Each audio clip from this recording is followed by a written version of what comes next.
Assalamualaikum warahmatullahi wabarakatuh.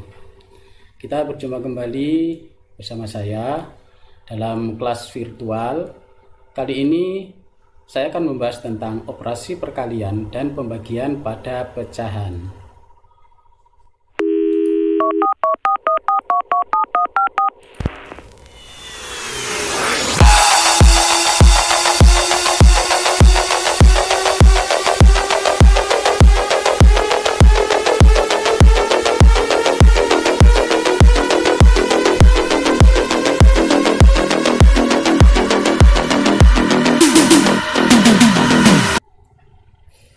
Kali ini kita akan membahas pada KD 3.2 dan 4.2 ya, karena materi ini adalah materi terakhir pada KD tersebut. Fokus pembahasan yang pertama adalah tentang operasi perkalian dan pembagian bilangan pecahan. Yang kedua, operasi perkalian dan pembagian bilangan desimal. Dan yang ketiga, operasi perkalian dan pembagian bilangan campuran. Yang pertama, operasi perkalian dan pembagian bilangan pecahan. Perkalian bilangan pecahan berlaku jika ada A per B dikali C per D, maka cara mengalikannya adalah pembilang kali pembilang, penyebut kali penyebut. Jadi hasilnya adalah A kali C per B kali D, di mana A, B, C, dan D tidak boleh sama dengan 0. Sekarang perhatikan contoh berikut. Nomor 1, 2 per 3 dikalikan 1 per 4. Maka cara mengalikannya adalah 2 dikalikan 1, hasilnya adalah 2 per 3 dikalikan 4, hasilnya 12. Karena pecahan ini masih bisa disederhanakan, maka harus disederhanakan dulu. Bagaimana caranya? Pembilang dan penyebut masing-masing dibagi 2. Kalau ini dibagi 2, yang bawah juga dibagi 2. Pembilangnya dibagi 2, hasilnya 1. Penyebutnya dibagi 2, hasilnya 6. Jadi hasilnya adalah 1 per 6. Atau ada alternatif cara yang lainnya, yaitu dengan cara dicoret. Boleh ya, tapi nyoretnya nyilang nanti. Jadi 2 per 3 dikali 1 per 4. Cara nyoretnya gini, atas dicoret dengan yang bawah. Jadi pembilang dicoret dengan penyebut, sama-sama dibagi 2. Yang ini, pembilang ini dibagi 2, hasilnya 1. Yang penyebutnya dibagi 2, hasilnya 2. Sehingga hasil akhirnya adalah yang pembilangnya 1 dikali 1, hasilnya adalah 1. Penyebutnya 3 dikali 2, hasilnya 6. Jadi ada cara alternatif seperti itu. Ngerti ya? Contoh nomor 2. 4 per 9 dikali 3 per 8.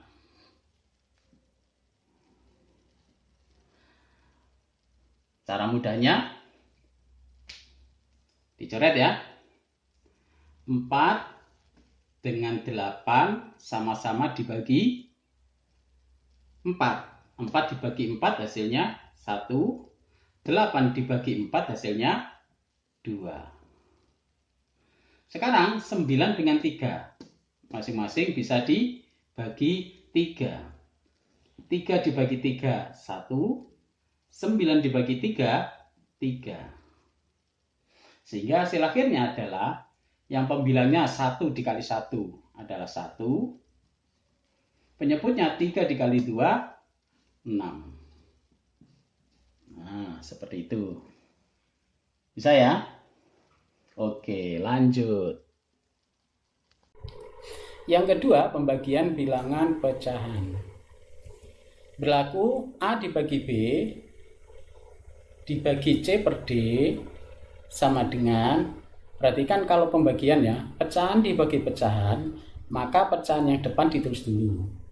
Kemudian tanda pembagian ini harus diubah menjadi perkalian seperti ini. Akibatnya apa? Kalau pembagian diubah menjadi perkalian, akibatnya adalah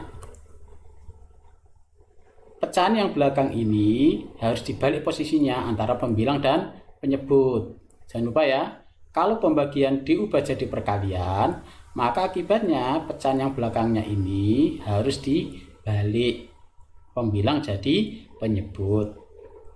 Begitu ya. Setelah itu, karena sudah perkalian, maka berlaku seperti si perkalian. Jadi pembilang kali pembilang, penyebut kali penyebut. Begitu ya. Jadi kata kuncinya, kalau pecahan dibagi pecahan, maka harus diubah dulu jadi perkalian. Di sini juga A, B, C, dan D tidak boleh sama dengan 0. Untuk lebih jelasnya, perhatikan contohnya. Sekarang perhatikan contohnya. Nomor 1. 2/3 dibagi 1/6. Coba perhatikan cara menghitungnya ya. Kalau pecahan dibagi pecahan, maka jangan langsung dicoret. Ini berbeda dengan perkalian yang tadi. Maka pembagian ini harus diubah dulu menjadi perkalian. Bagaimana caranya? Kalau pembagian ini diubah jadi perkalian, maka pecahan yang di belakangnya ini posisinya pembilang dan penyebut harus dibalik atau harus ditukar antara pembilang dan penyebut. Sama dengan yang bilang depan tetap 2/3 kali. Nah, ini ditukar. Pembilang dan penyebutnya menjadi 6/1. Jadi maksudnya ya. Jadi kalau pembagian diubah jadi perkalian, maka pecahan yang di belakangnya ini harus dibalik antara pembilang dan penyebut. Bisa ya? Setelah itu baru boleh dilakukan pencoretan. Nyoretnya tetap atas dengan bawah. Boleh atas dengan bawah, atau ini dengan bawahnya, atau ini dengan bawah. Pokoknya atas dengan bawah. Yang mana bisa dicoret? 3 dengan 6 sama-sama dibagi 3. Ini dibagi 3 hasilnya 1. 6 dibagi 3 hasilnya 2. Gitu ya. Nah, karena sudah tidak ada yang bisa dicoret lagi, maka tinggal mengalikan.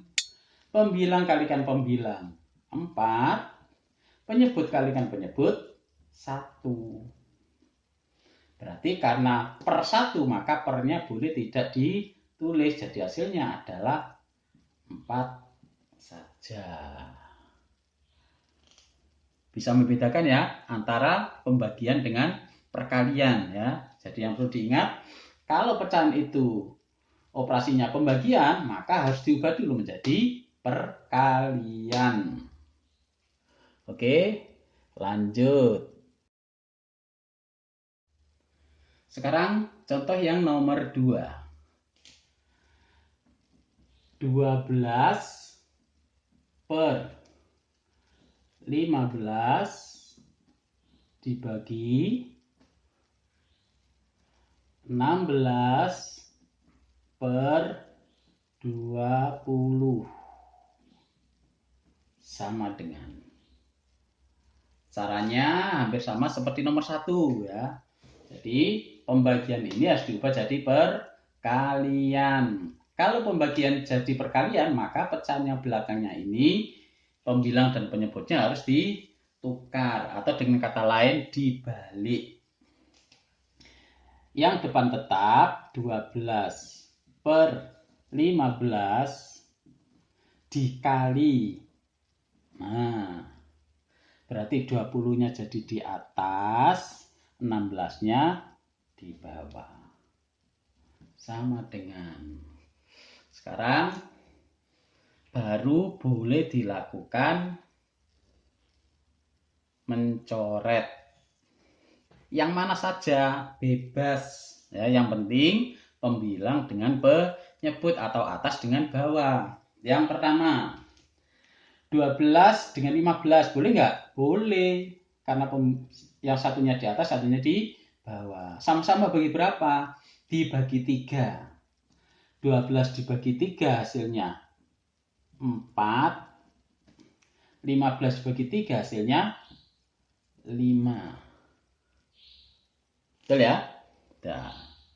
Kemudian ini 20 dengan 16 juga boleh. Sama-sama dibagi berapa? Sama-sama dibagi 4. Bisa ya? 20 dibagi 4. Hasilnya 5. 16 dibagi 4 hasilnya 4. Ya.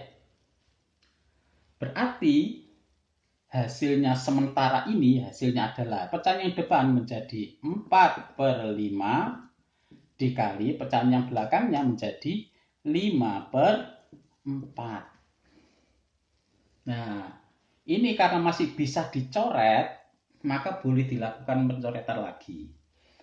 4 dengan 4 sama-sama dibagi 4 hasilnya ya, yang bawah 1, yang atas juga 1. 5 dengan 5 sama-sama dibagi 5, yang hasilnya 1. Ya, ini juga hasilnya 1. Udah, sekarang yang atas atau pembilangnya 1 dikali 1 hasilnya 1. Yang penyebutnya 1 dikali 1 hasilnya juga 1. Berarti 1 dibagi 1 hasilnya 1.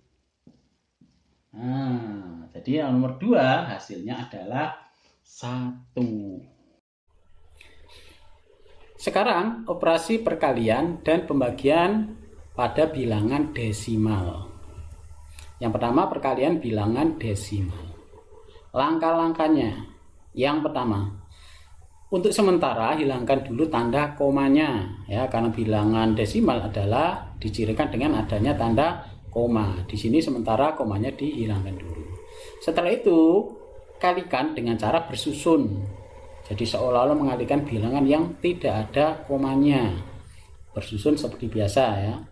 Kemudian untuk menentukan letak koma dengan cara menjumlahkan banyaknya angka di belakang koma pada bilangan yang dikalikan.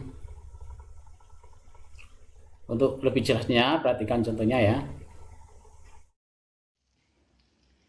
Sekarang contohnya perhatikan ya. Yang pertama nomor 1. 1,2 dikalikan 3,6. Berapa hasilnya? Kalau mengalihkan bilangan desimal dikalikan bilangan desimal, maka cara menghitungnya adalah dengan cara perkalian bersusun ya. Pada saat kamu mengalihkan, komanya jangan diperhatikan dulu. Anggap itu tidak ada komanya. Jadi cara menghitungnya adalah 12 dikalikan 36. Berarti yang pertama 6 dikali 2 dulu. Berapa? 12. Nyimpan 1. 6 dikalikan 1, 6 ditambah simpenannya jadi 7. 6-nya sudah. Sekarang berikutnya adalah 3. 3 dikalikan 2, Gitu ya. 3 dikali 2, 6. Tidak pakai nyimpan. Ini sudah habis tadi. 3 dikalikan 1, 3. Kemudian dijumlahkan ke bawah. 2 dengan 0, 2.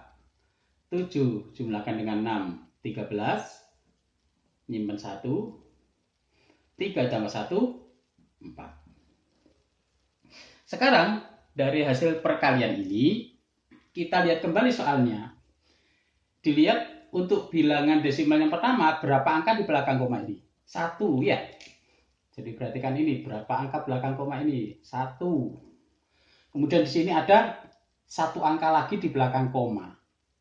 Berarti karena di depan ada 1, yang belakang sini ada 1, berarti kalau ditambahkan ada 2.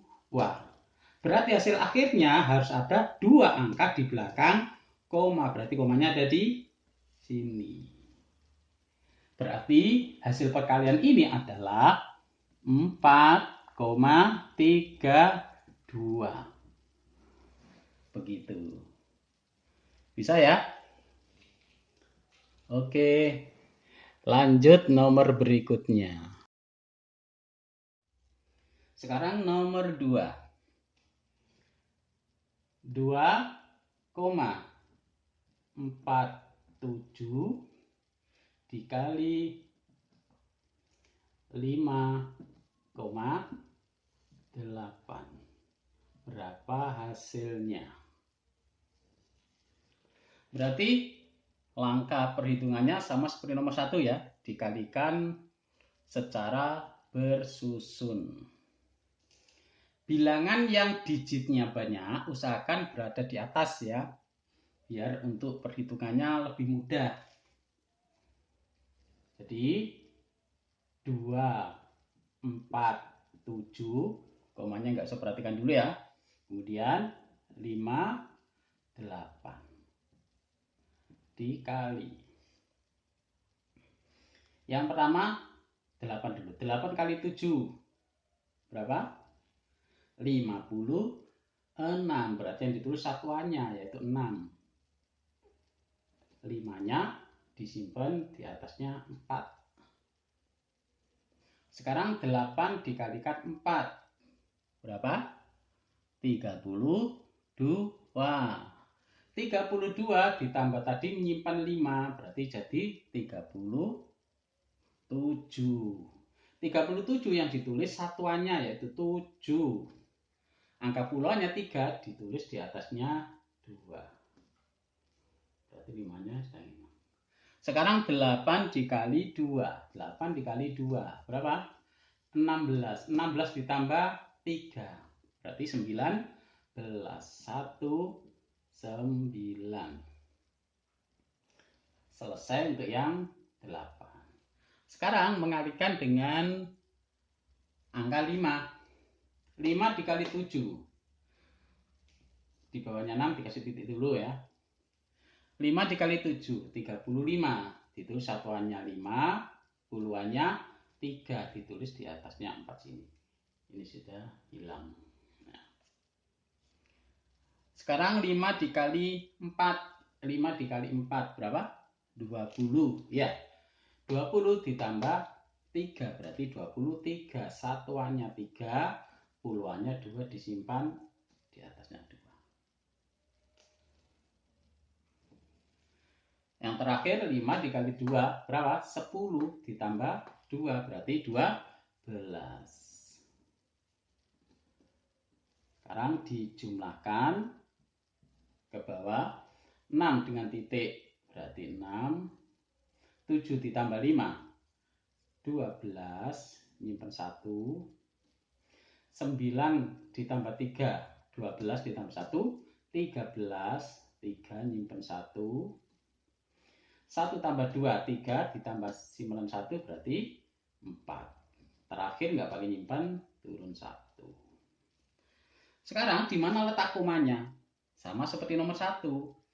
Yang bilangan pecahan yang depan ada berapa angka belakang koma? Ada 2, 1, 2, ada 2 bilangan belakang koma. Kemudian angka yang berikutnya ada satu angka di belakang koma.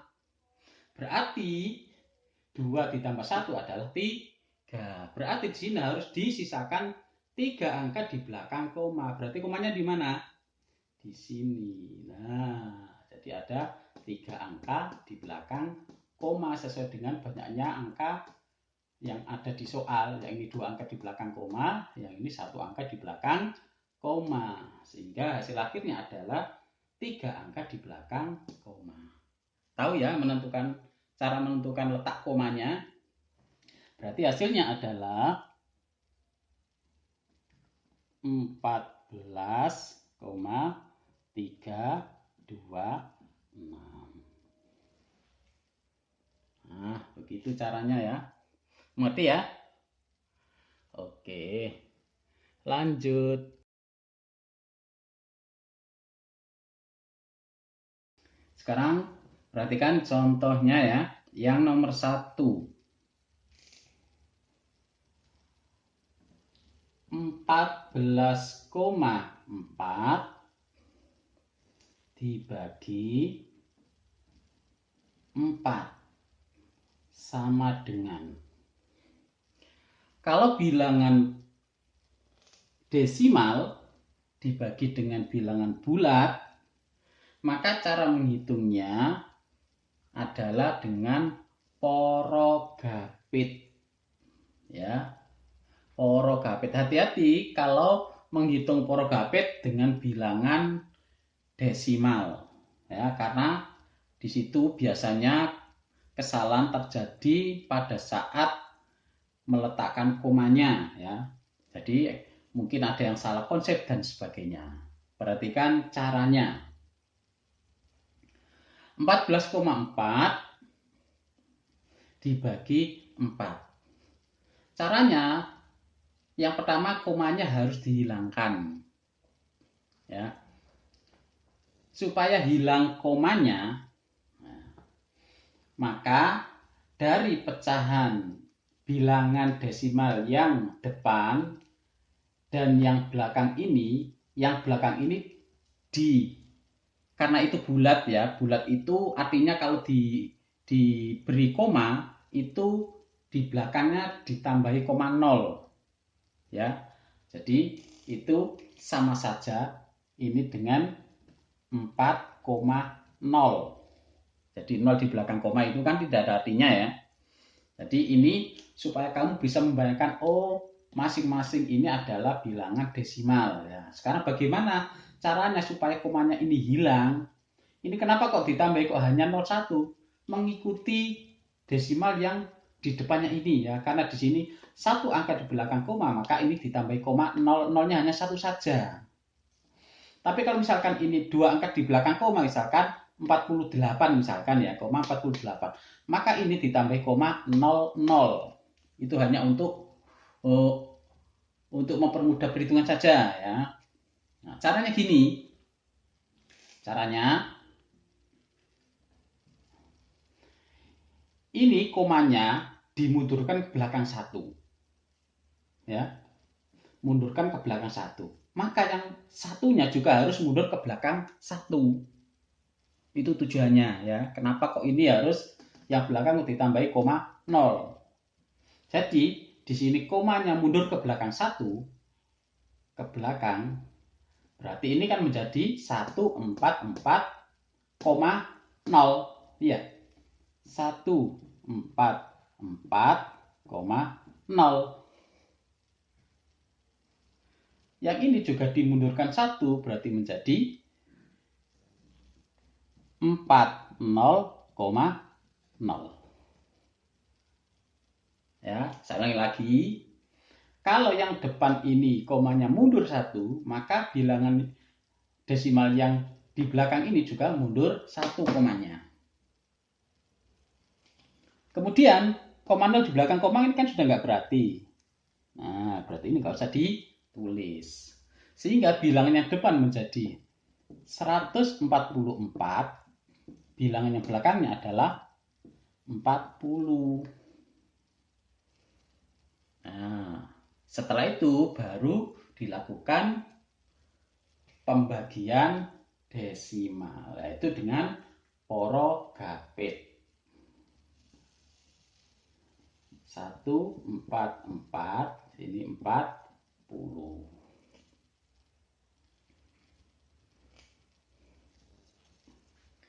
40 kali berapa? Kalau kali 1 kan 40. Nggak bisa ya? Berarti harus 144. 40 dikali 3. Berapa 40 kali 3? 120. Ini ya. Dikurangi. 4 kurangi 0, 4. 4 kurangi 2, 2. 1, hilang. Habis. Berarti sekarang 24 dibagi 40. Kan nggak bisa. Iya. Karena tidak bisa, maka ditambahi 0. Yang atas diberi koma.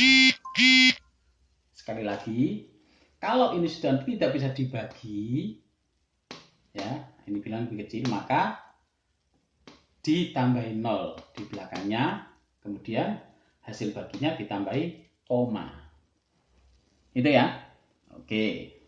Sekarang 240, berarti 40 kali berapa? 240 dikali 6. 40 kali 6, 240. Nah, berarti hasilnya 6. Ini hasilnya 240. Dikurangi, habis. Berarti hasil pembagiannya adalah 3,6. Begitu ya. Cara membagi bilangan desimal dibagi dengan bilangan desimal juga. Tadi sebenarnya ini kan bukan desimal ya, bilangan bulat. Tetapi supaya menjadi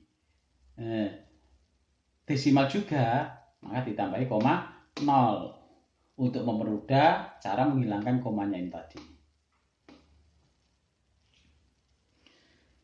Oke, mengerti atau masih remang-remang? Ya, kita lanjutkan contoh yang nomor 2 ya, biar lebih jelas. Berikutnya contoh yang nomor 2. 3,22 dibagi 1,4.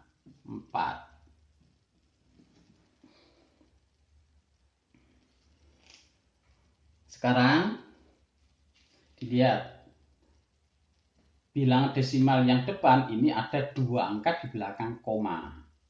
Berarti nanti komanya harus mundur 2. Ya. Karena di sini yang satunya hanya 1 angka belakang koma, maka untuk lebih mudah perhitungan ditambahkan 0. Nah, jadi 0 di belakang koma itu tidak ada artinya, tetapi ini untuk mempermudah pemahaman jika ini komanya mundur 2 kali. Gitu ya. Nah, kalau sudah sekarang komanya bilangnya depan ini mundurnya 2 kali. Maka yang bilangan desimal yang belakang juga harus mundurnya 2 kali komanya. Sehingga di sini menjadi 322 atau koma 0 ya, koma 0 nggak usah ditulis nggak apa-apa ya, komanya di belakang. Ini juga komanya mundur ke belakang, berarti menjadi dibagi 140. Ulangi lagi ya. Ini tadi kan nggak ada nolnya ya. Nggak ada nolnya. Maka jadi karena yang depan ini desimalnya ada 2 angka belakang koma, maka usahakan yang satunya juga sama, harus ada 2 angka belakang koma ya. Sehingga ini supaya 2 angka belakang koma, maka di belakang ini ditambahi 0. Seperti itu.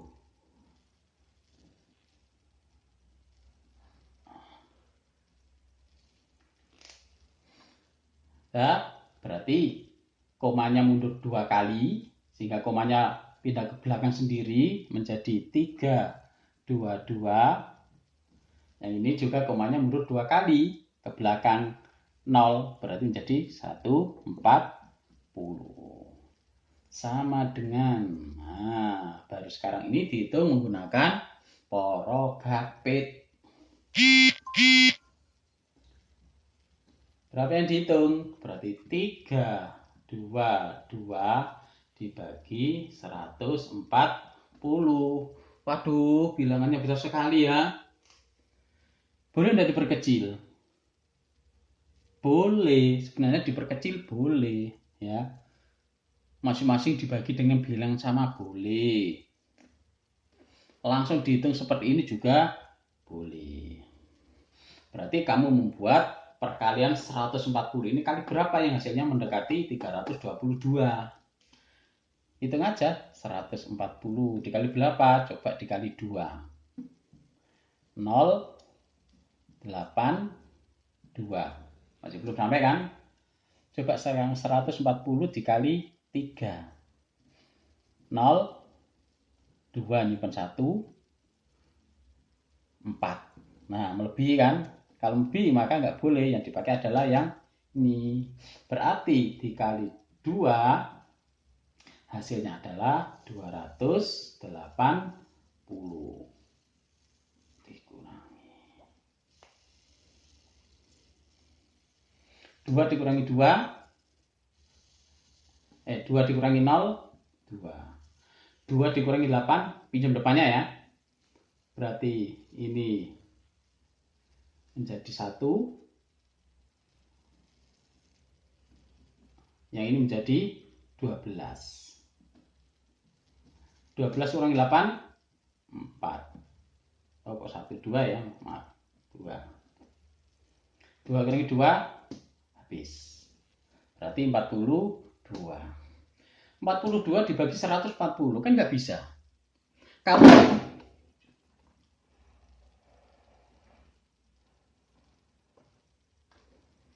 Kalau nggak bisa, berarti harus ditambahi 0, yang atas ditambahi koma. Gitu kan? Nah, sekarang 140 kali berapa yang hasil 420? Oh, ini tadi sudah ada, berarti 140 kali 3. Berarti 3 hasilnya 420 kurangi 0. Berarti hasil pembagian ini adalah 2,3. Begitu ya?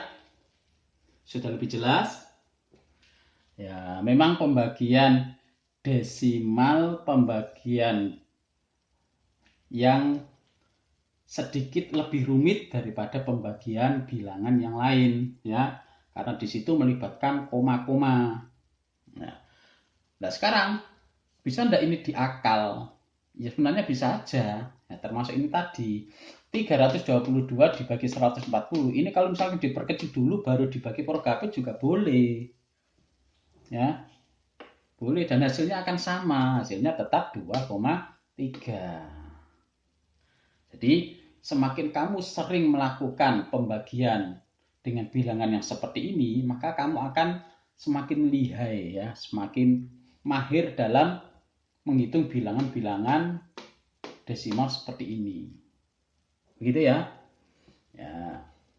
Jadi jangan lupa bilangan desimal dilihat bilangan yang di belakang koma ini usahakan sama ya antara desimal yang depan dengan desimal yang belakang. Kalau nggak sama berarti ditambahi 0 di belakangnya. Ya. Jadi bilang desimal yang bilang angka di belakangnya itu lebih banyak itu yang menentukan. Ini kan 2 angka belakang koma, ini 1 angka belakang koma. Berarti ini ditambahin 0. Biasanya nggak mesti ya. Tergantung soalnya juga. Jadi harus banyak berlatih cara menghitung bilangan desimal seperti ini ya. Kalau hanya belajar menghitung seperti ini sekali 2 kali ya masih belum bisa meningkatkan kemampuan kamu ya. Oke. Yang berikutnya adalah operasi perkalian dan pembagian bilangan campuran. Yang pertama, perkalian bilangan campuran. Langkah-langkahnya yang pertama, ubahlah bilangan campuran tersebut menjadi pecahan. Otomatis menjadi pecahan tidak sejati, yaitu pembilangnya lebih besar dari penyebutnya. Setelah itu, maka berlaku sama seperti pecahan. Jadi A per B dikali C per D, hasilnya adalah pembilang kali pembilang, penyebut kali penyebut. Begitu ya. Perhatikan contoh soal berikut.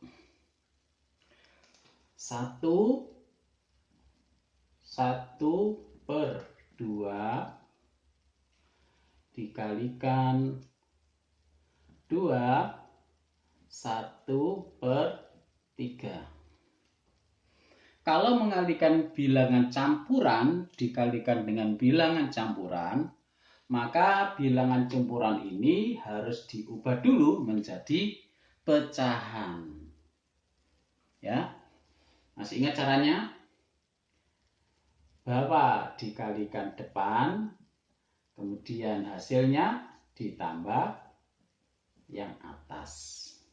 Berarti 2 dikali 1, 2 ditambah yang atasnya berarti 3. Berarti 3 per 2. Begitu ya cara merubahnya. Begitu juga bilangan campuran yang kedua ini sama caranya. Penyebutnya ini yang bawah kalikan yang depan. 6 ya, 3 kali 2 6 ditambah yang atasnya berarti 7 per 3. Nah, berarti bilangan inilah yang dikalikan. Mengalikannya sama seperti contoh mengalihkan bilangan pecahan. Kalau bisa dicoret atas dan bawah, kalau nggak bisa dicoret berarti atas kali atas, bawah kali bawah. 3 bisa dicoret dengan 3. Ya, sama-sama dibagi 3. 3 dibagi 3, 1. Yang ini dibagi 3 juga 1. Ya, jadi akhir-akhirnya adalah 1 dikali 7 adalah 7. 2 dikali 1 adalah 2. Hasil akhirnya 7 per 2. Sekarang dilihat kembali. Karena pecahan ini adalah pecahan tidak sejati, karena pembilangnya lebih besar daripada penyebutnya, maka harus diubah menjadi bilangan campuran. Masih ingat caranya? Nah, caranya adalah dibagi dengan cara porogapit. Ya. Berarti 7 dibagi 2. 7 dibagi 2, 2 kali berapa yang mendekati 7? 3. Ya, berarti hasilnya 6. Dikurangi 7 kurangi 6, 1. Karena 1 sudah tidak bisa dibagi 2, maka 1 ini sebagai pembilang, 2 sebagai penyebut. Jadi hasilnya adalah 3, 1 per 2. Gitu ya. Berarti hasilnya ini adalah 3, 1 per 2. Nah, begitu caranya. Bagaimana? Bisa mengikuti ya? Oke, sekarang dilanjutkan yang nomor 2. Yang terakhir pembagian bilangan campuran. Sama caranya, ubahlah dulu bilangan campuran tersebut menjadi pecahan tidak sejati. Kemudian berlaku A bagi B, A per B dibagi C per D. Karena pembagian harus diubah jadi perkalian. Akibatnya apa? Pecahan yang belakang posisinya harus dibalik. Jadi D per C. Nah, seperti itu ya. Setelah jadi perkalian, maka cara menghitungnya adalah pembilang kali pembilang, penyebut kali penyebut. Sekarang perhatikan contohnya. Yang nomor 1. 2 1 per 3 dibagi 1, 2 per 5. Karena yang dibagi ini adalah bilangan campuran, dibagi dengan bilangan campuran juga, maka bilangan campuran ini harus diubah menjadi pecahan dulu. Masih ingat caranya ya? Bawah dikali depan ditambah yang atas. Berarti 3 kali 2, 6 tambah 1, 7. Berarti 7 per 3. Bagi. Bawah dikali depan ditambah atas. Berarti 5 dikali 1, 5 ditambah 2, 7. Berarti 7 per 5.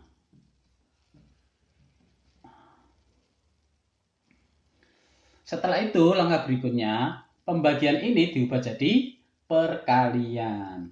Caranya gimana? Bilangan yang di belakangnya dibalik. Berarti menjadi 7 per 3 dikali 5 per 7. Setelah menjadi perkalian, baru boleh dicoret. Mana yang bisa dicoret? 7 dengan 7. Sama-sama dibagi 7. Yang ini hasilnya 1, yang bawah juga hasilnya 1. Ada lagi yang bisa dicoret? Sudah tidak ada.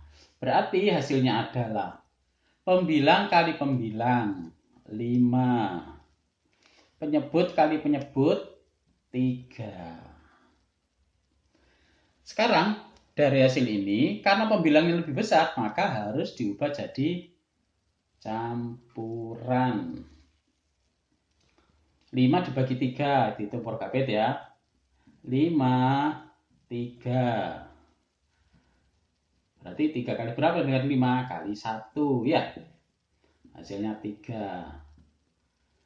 Dikurangi 2. Berarti sisanya menjadi pembilang, ini jadi penyebut. Berarti hasilnya adalah 1. Sisanya jadi pembilang per 3. Jadi hasilnya adalah 1, 2 per 3. Oke, mengerti ya? Jadi caranya ini hampir sama dengan yang pecahan dibagi pecahan. Bisa dipahami ya? Yang berikutnya adalah menyelesaikan masalah dalam kehidupan sehari-hari. Coba perhatikan masalah yang pertama. Seorang apoteker ingin mengambil setengah dari cairan X yang ada di dalam botol. Jadi di situ ada botol, isinya adalah cairan X. Di mana botol itu isinya adalah 4/5 bagian, jadi tidak penuh ya, nggak sampai 1 bagian. Jadi hanya 4/5 bagian. Akan diambil setengahnya. Tentukan banyaknya cairan yang diambil oleh apoteker tersebut. Perhatikan bahasanya. Banyak cairan yang diambil adalah setengah dari 4/5. Ya, jadi setengah dari 4/5. 4/5 adalah cairan yang ada di dalam botol. Berarti cara menghitungnya adalah setengah dikali 4/5. Setelah itu dicoret. Sehingga didapatkan hasilnya adalah 2/5. Jadi banyaknya cairan yang diambil adalah 2/5 bagian. Ngerti ya? Oke, sekarang masalah yang kedua. Pak Abdul memiliki 6/7 meter kayu papan, akan dipotong-potong menjadi masing-masing 2/7 meter. Ada berapa potong kayu yang dihasilkan? Jadi Pak Abdul itu punya 6/7 meter kayu, ya, akan dipotong-potong dengan potongan masing-masing adalah 2/7 meter. Ada berapa potong kayu Pak Abdul tersebut? Berarti 6/7 akan dibagi, ya, dibagi-bagi ya, dipotong-potong itu dibagi-bagi. Berarti 6/7 dibagi 2/7. Karena pembagian maka harus diubah jadi perkalian. Langkahnya sama ya, pecahan yang belakang dibalik menjadi 7/2. Setelah itu dicoret. sehingga didapatkan hasilnya adalah 3. Jadi kayu yang dihasilkan ada 3 potong. Mengerti ya? Oke. Sekarang kita latihan soal. Siapkan buku tulis, dicatat atau bisa difoto atau di screenshot ya, biar tidak ketinggalan soalnya. Yang nomor 1 ada 6 soal A sampai F ya. Kemudian yang nomor 2 itu permasalahan dalam kehidupan sehari-hari. Sudah difoto atau di screenshot. Kemudian yang nomor 3 juga masalah dalam kehidupan sehari-hari. Oke, jadi ada 3 soal untuk latihan. Silakan dikerjakan di buku tulis ya, dengan minta pendampingan dari Bapak Ibu atau kakak atau tante om, atau bisa juga kalau masih belum jelas silakan ditanyakan ke Bapak Ibu guru. Oke, mungkin sekian dulu apa yang bisa saya sampaikan. Mudah-mudahan kalian bisa memahami apa yang sudah saya bahas tadi, dan kalian diberi kemudahan untuk bisa mengerjakan soal-soalnya. Sekian dulu dari saya akhiri. Assalamualaikum warahmatullahi wabarakatuh.